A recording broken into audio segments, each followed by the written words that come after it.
initiative. We are planning on an updating of a statement we had some 20-something years ago in Medell about the autonomy and independence of prosecutors.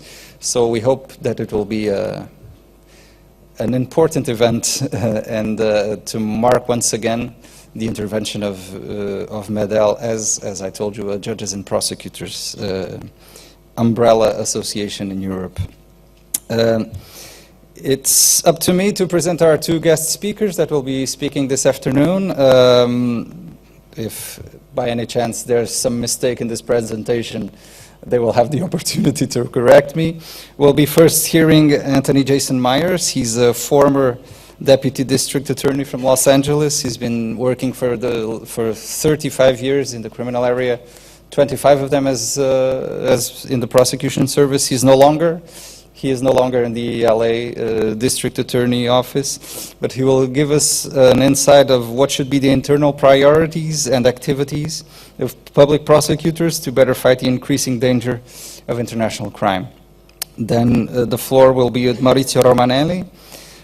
He's a prosecutor in Italy. He's in the anti-mafia department of the Italian Public Prosecution Service. He's been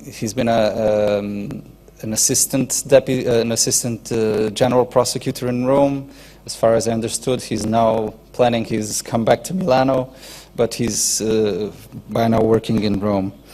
He will give us a comparative analysis of the experiences of complex investigations, as far as I could understand.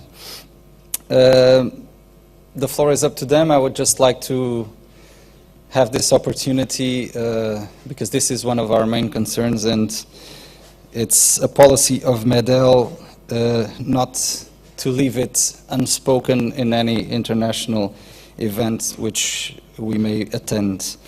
The next 23rd of May, next Thursday, marks another anniversary of the assassination of the Italian judge Giovanni Falcone by the Mafia in 1992. Every year on the 23rd of May, Medell marks that day as the day for international reflection about the independence of justice in Europe. This year, as unfortunately these last years, it's up to us to remember the situation which we have been assisting that is developing in Turkey. We have thousands of judges and prosecutors in jail. We have prosecutors and judges whose families have been completely shattered and destroyed. They have been dismissed without any previous due process of law. Their assets and goods have been seized without any previous notification. There are some heavy penalties not only on them but on their whole families. The president of Yarsav, the Turkish Free Prosecutor and Judges Association, is under arrest since October 2017.